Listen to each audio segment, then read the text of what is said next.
Bonjour et bienvenue sur le podcast qui te dit tout ou presque sur le nerf vague et le système nerveux en général.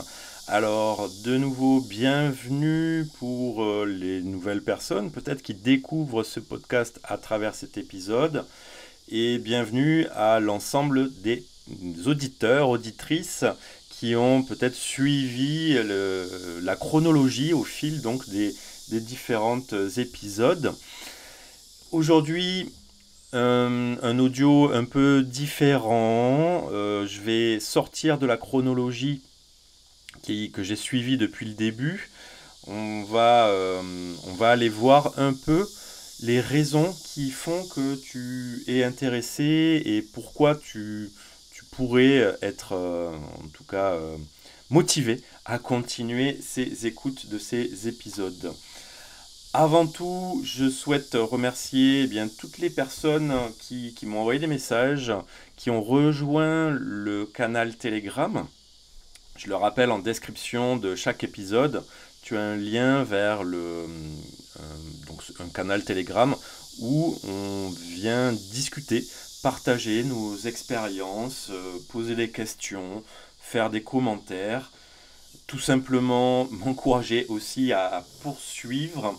J'ai reçu aussi des messages via d'autres réseaux comme sur Facebook ou autres. Donc merci vraiment à tout le monde. Alors je vais balancer comme ça quelques prénoms à Jack, à Ariane, à Natacha, à Sophie, à voilà tout un tas de personnes qui m'ont contacté et qui m'ont déjà en tout cas encouragé à poursuivre cette aventure.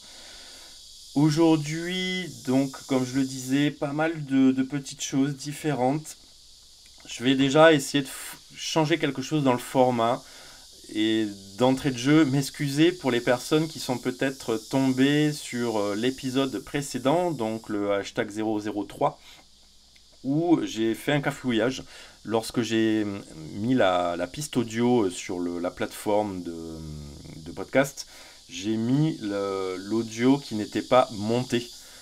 Jusqu'à maintenant, je fais des montages pour enlever vous entendez là, les petits E, les donc, les mots qui reviennent à répétition, qui sont pas forcément agréables à l'écoute. Les temps de pause que je peux avoir aussi, parce que par moment, j'ai besoin de réfléchir un peu à ce que je vais vous dire. Et donc j'ai mis la piste audio sans le montage et j'imagine que ça devait pas être très agréable à écouter. Donc j'ai résolu cela. Donc je m'en excuse pour les personnes qui ont pu écouter cet épisode brut de décoffrage. Une nouveauté aussi à partir d'aujourd'hui, enfin à partir de cet épisode, donc du numéro 4,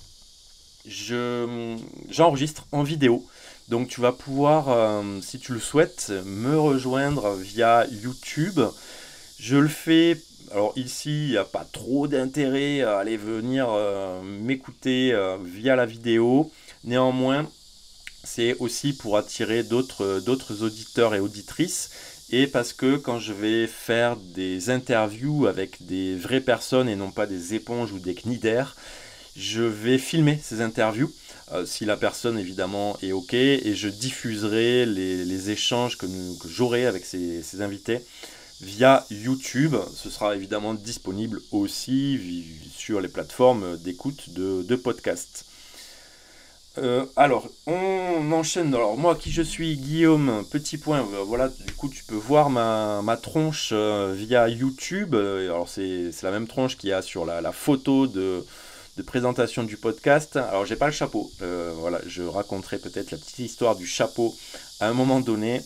Néanmoins, donc Guillaume Culioli, je vis en Guadeloupe où j'enregistre donc tous ces épisodes quand je suis pas en déplacement. Et en ce moment, on a beaucoup de cigales, donc tu les entends peut-être. Elles sont assez puissantes dans leur stridulation. Et alors, je vais essayer de moduler ça un peu sur l'audio. Il y aura quand même cette espèce de bruit de fond qui est là actuellement. Je suis au cœur de la forêt tropicale, dans la montagne guadeloupéenne. Voilà, donc ça fait partie de l'ambiance sonore locale.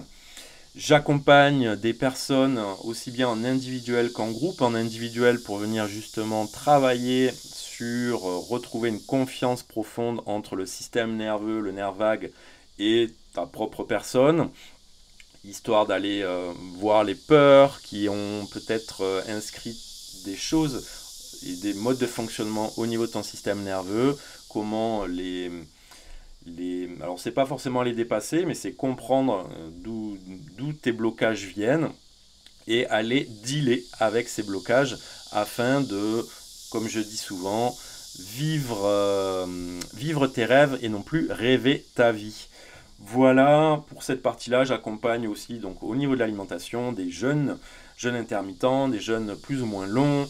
J'accompagne des groupes dans des libérations émotionnelles, sur la respiration. Voilà, j'ai pas mal d'outils dans ma boîte à outils. Je suis aussi prof de Qigong et le Qigong avec lequel je fais beaucoup de liens. Je vais faire beaucoup de liens, je n'en ai pas fait encore jusqu'à maintenant. Des liens parce que tout simplement dans les arts martiaux en général, ça se limite pas au Qigong, les, les sages, les maîtres qui se sont diffusés le savoir de maître à disciple au fil des temps ont bien compris tous les blocages qu'il pouvait y avoir. Alors ils n'avaient pas ces notions forcément de nerfs et autres, hein.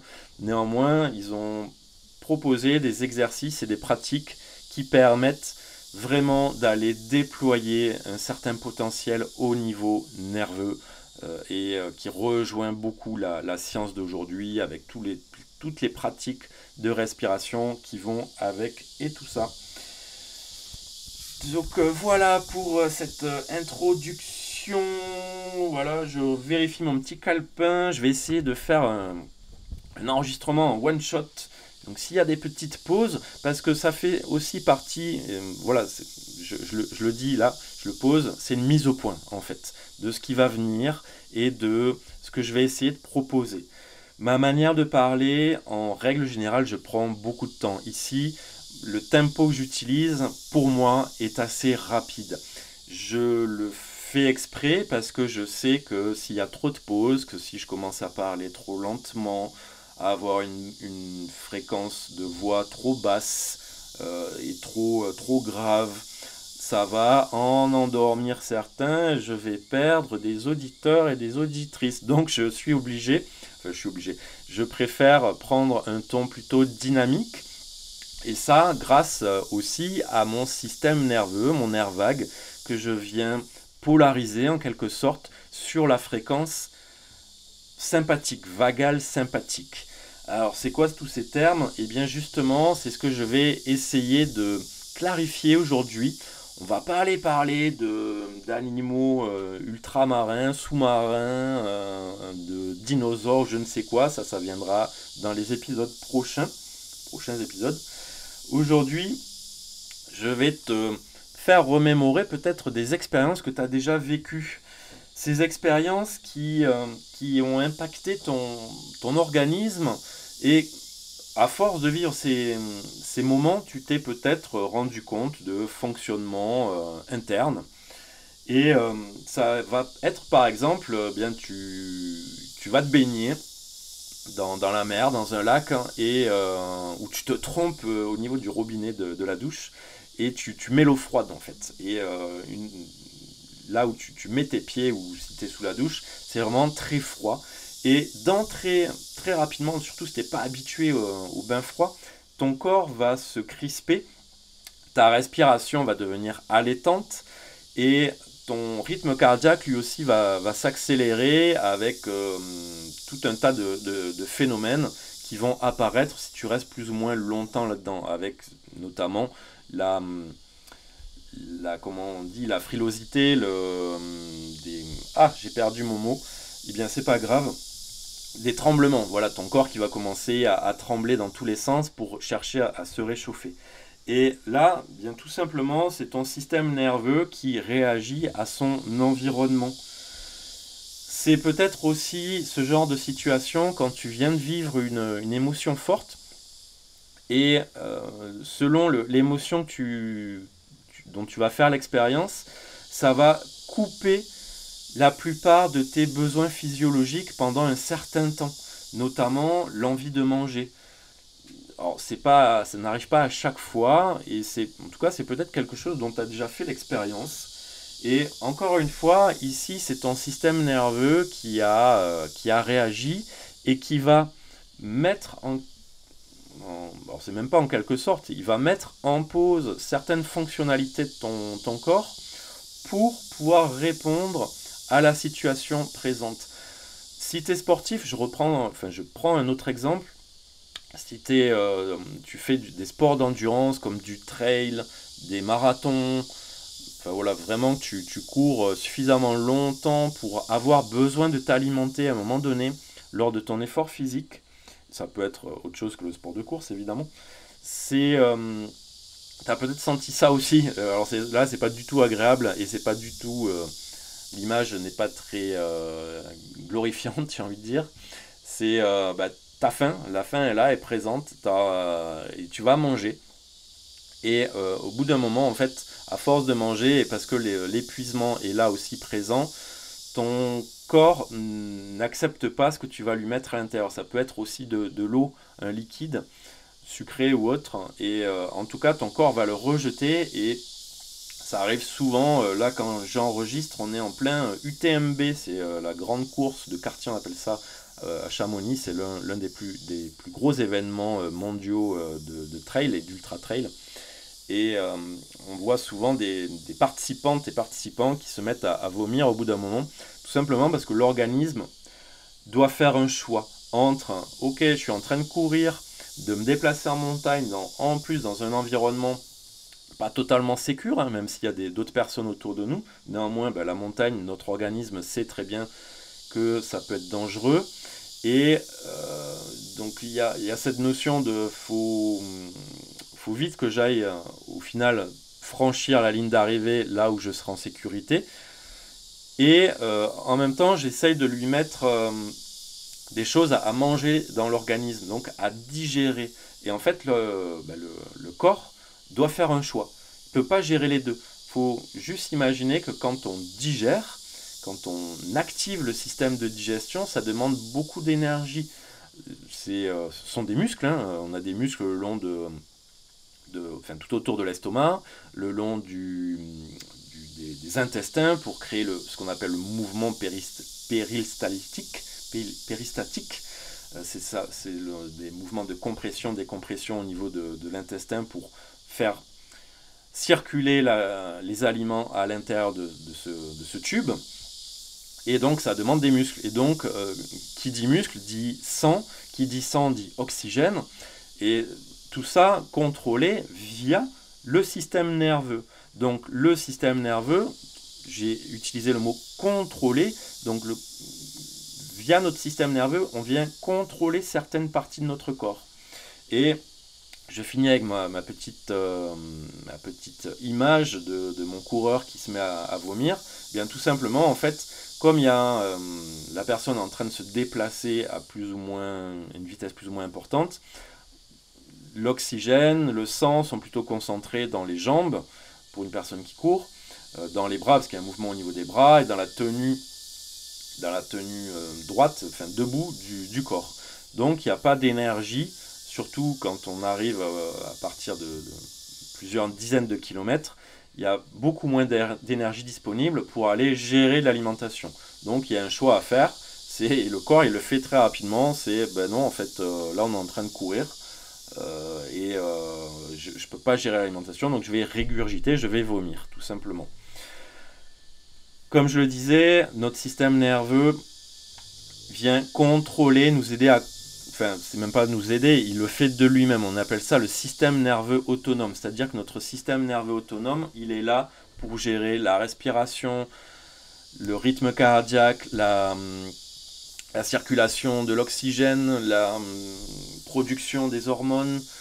Via les informations qu'il reçoit, ça vient indiquer aux différentes glandes qui produisent les hormones de produire ceci ou cela. Ça vient gérer la température du corps via, je ne vais pas rentrer dans les processus trop compliqués, mais via notre thyroïde par exemple. Ça vient gérer toutes les fonctions dont on n'a pas besoin de réfléchir pour que, au final, on puisse vivre et se déplacer sans avoir à gérer eh bien, tout plein d'informations. Et donc il y a une espèce de mémoire vive comme ça. Si on devait faire la comparaison à un ordinateur, même si c'est très restrictif de comparer notre fonctionnement organique avec le fonctionnement d'un ordinateur, c'est beaucoup plus complexe que ça. Néanmoins, il y a une espèce de mémoire vive en fonctionnement continuel à l'intérieur de l'organisme qui permet de gérer eh bien, la stature aussi. Là, alors je suis assis et néanmoins, j'ai besoin, mon corps a besoin de capter des informations pour savoir comment je me tiens, vers où regarder, vers là en face de moi j'ai une lumière, donc ça me donne aussi des informations. Et si j'étais debout ou en train de marcher, eh bien, mon système nerveux vient capter les informations du sol, de la rugosité du sol, des obstacles qu'il peut y avoir au sol, pour me permettre de continuer d'avancer sans me casser la figure tous les 3 pas. Donc, il y a cette notion de système nerveux autonome, avec dans le système nerveux autonome certaines choses qu'on peut venir modifier de nous-mêmes, notamment la respiration. On peut avoir une action au niveau de la respiration, elle se fait la plupart du temps d'elle-même, et bien souvent pas du tout de manière très correcte, et donc on peut venir agir dessus. Et donc c'est une porte d'entrée, la respiration, et c'est important ce que je viens de dire, c'est à travers notre capacité respiratoire, on a une porte d'entrée vers notre système nerveux autonome en général. Et pour placer un autre mot peut-être avec lequel tu n'es pas familier, notre système nerveux permet d'atteindre l'homéostasie via tous ces fonctionnements. On verra ça lors de prochains épisodes. Petite parenthèse aussi par rapport à la respiration, parce qu'on m'a posé des questions là-dessus. Merci Ariane d'ailleurs. Et je ferai des épisodes dédiés aux différentes méthodes respiratoires. Qu'est-ce qui peut être judicieux de mettre en place? Quel type de respiration on peut utiliser sans que ça devienne trop difficile, trop complexe? Enfin voilà, je prendrai le temps d'expliquer tout ça. Je ne sais pas encore quand, en tout cas je le ferai.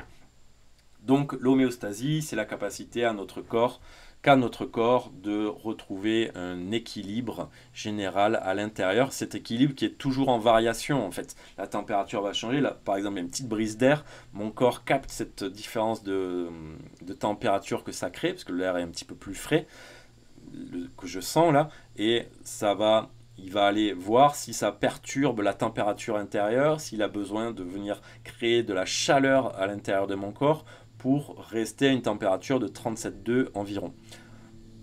Brièvement, en tout cas. Et de quoi je vais vous parler à travers tous ces podcasts aussi, c'est que donc on peut avoir une influence sur notre système nerveux autonome. Et c'est quoi aussi déjà le système nerveux? Le système nerveux, ça fait plusieurs dizaines de milliers de kilomètres à l'intérieur de notre corps. Ce sont donc tous les nerfs qui circulent, ça part du cerveau, on a des nerfs crâniens qui partent directement du cerveau, il y en a 12, il y a tous les autres nerfs qui descendent via la moelle épinière, le long de la colonne vertébrale, qui se répartissent dans toutes les parties du corps, jusqu'au bout des orteils, jusqu'au bout des doigts. Et il y a le système nerveux central, périphérique, il y a le système nerveux, alors on n'appelle pas ça comme ça, mais le cerveau fait partie du système nerveux. Au final, ce sont des cellules aussi nerveuses, alors qui ont différentes fonctions, qui ont différentes modes de fonctionnement tout simplement. Et on a aussi, et c'est là que ça devient très intéressant, ce système nerveux autonome qui se différencie en 2 branches. Déjà, dans un premier temps, le système nerveux sympathique et parasympathique. Alors on nous a simplifié les choses parce qu'on va le nommer aussi orthosympathique, parasympathique.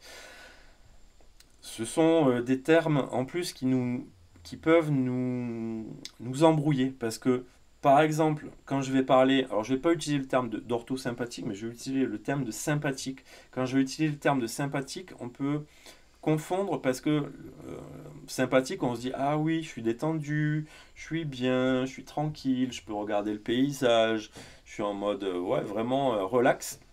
Sauf qu'en fait, le mode sympathique, c'est plutôt un mode plutôt énergique, voire attaque, vraiment dynamique en tout cas. Et le parasympathique, lui, à contrario, mais c'est plutôt le mode relax détente. Alors, rien qu'avec ces termes, ça peut nous embrouiller dans la compréhension de ah ouais, mais est-ce que je suis en train d'activer mon sympathique, parasympathique? C'est voilà, c'est un petit jonglage à faire avec ces mots-là.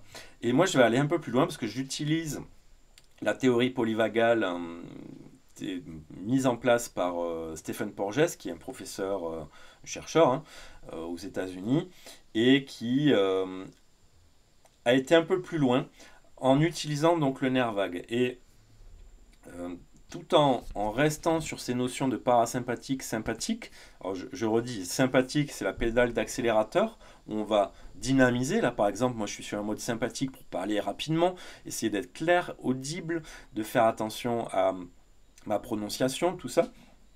Et le parasympathique, ça va être le frein. Ce que je vais faire quand je vais arrêter l'enregistrement, la vidéo, l'enregistrement audio, je vais passer en mode parasympathique pour récupérer de l'énergie.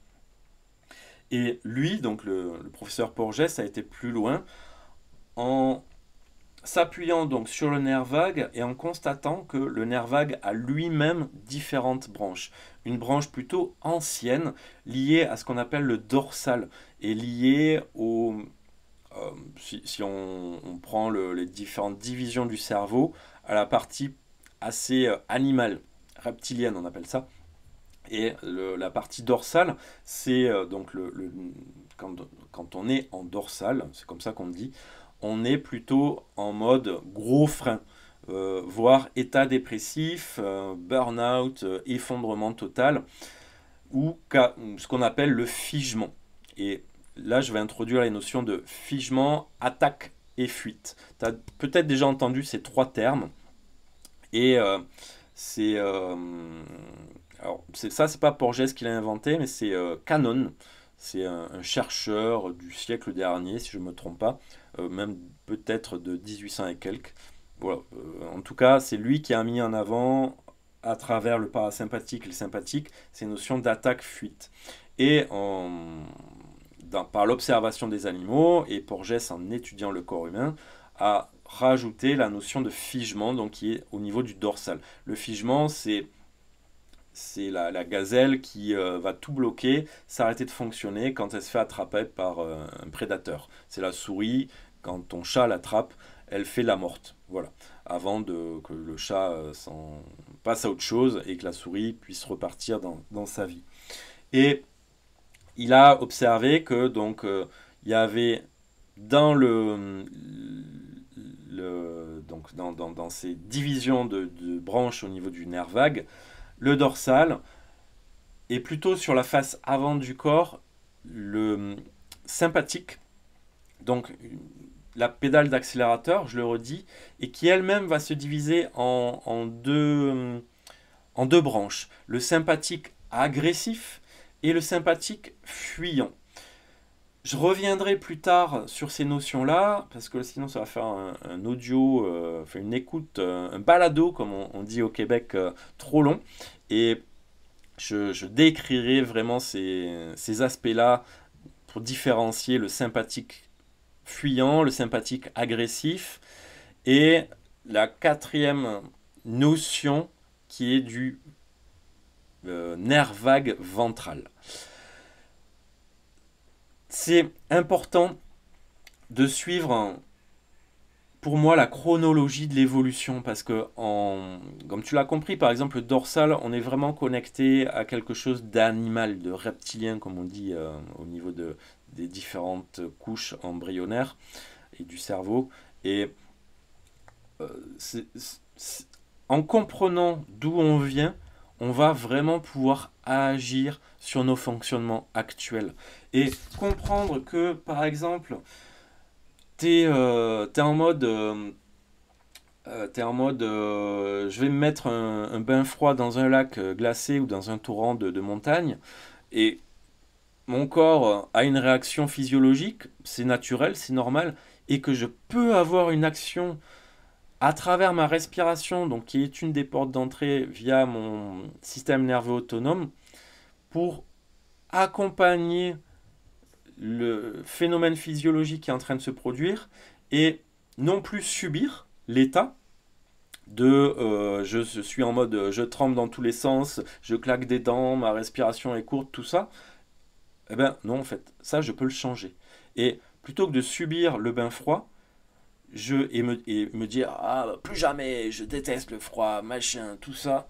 Non, on va accompagner le système et on va aller déployer toute une approche particulière pour aller apprécier le bain froid qui va être bénéfique. La plupart des athlètes, hein, ils savent très bien que tout ce qu'on appelle la cryothérapie, c'est génial quand on fait un effort physique et quand on a des inflammations chroniques dans notre corps, quand on a des, justement des difficultés à gérer sa respiration, à, à perdre du poids aussi. Enfin voilà, on peut trouver énormément d'implications à apprécier prendre une douche froide, un bain froid, à condition eh bien, de comprendre d'où ça vient, comment on peut agir dessus, et apporter les modifications nécessaires à travers de la visualisation, de la respiration, une préparation mentale et tout autre outils que je te déploierai au fur et à mesure du temps comme ça. Alors si tu entends des bruits de pas de temps en temps dans les épisodes, ce sont mes chiens qui ne sont pas du tout discrets, qui sont au-dessus de moi à l'étage, qui marchent sur le plancher, c'est un plancher, je suis en Guadeloupe donc ce n'est pas isolé. Et voilà, donc tu as tous les bruits environnementaux. Ce podcast est un petit peu plus long que les autres. Pourtant, j'ai essayé d'être très dynamique. En tout cas, merci de ton écoute. Et si tu veux aller plus loin, si tu souhaites un accompagnement individualisé, personnalisé, je propose ça en ligne ou en présentiel si tu vis en Guadeloupe ou lors de mes déplacements. Je me déplace dans différentes zones francophones. Et si tu souhaites tout simplement développer tes pleins potentiels ou chercher à les atteindre, trouver pourquoi tu es bloqué dans la réalisation de tes objectifs, on va aller utiliser justement tout ce que j'évoque ici dans les podcasts à travers le système nerveux, la théorie polyvagale de Porges. Et je vais t'accompagner à non plus rêver ta vie, et plutôt vivre tes rêves. Oui, c'est ça. Je me suis perdu dans ma phrase. Je vais t'accompagner à, oui, tout simplement vivre tes rêves. Voilà, je me perds. Désolé, c'est un peu brouillon.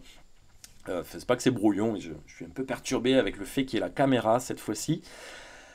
En tout cas, tu peux me contacter via le canal Telegram. Alors Telegram, c'est gratuit. Je sais qu'il y en a qui en ont marre de ce genre de choses. Néanmoins, c'est vraiment un espace où on peut échanger, partager en toute bienveillance, me poser des questions. Tu verras aussi l'envers du décor, même si avec la caméra, avec la vidéo que tu vas retrouver sur YouTube, tu peux déjà voir l'espace dans lequel j'enregistre et cet espace qui changera selon mes déplacements. En tout cas, je suis ravi de découvrir l'engouement que cela suscite et je t'invite vraiment à partager ces podcasts aux personnes qui pourraient être intéressées, à le faire découvrir cet environnement, cet univers qui est, comme disait un des auditeurs, c'est Jack qui disait ça sur le canal Telegram, et ça rejoint ce que je disais dans l'épisode précédent,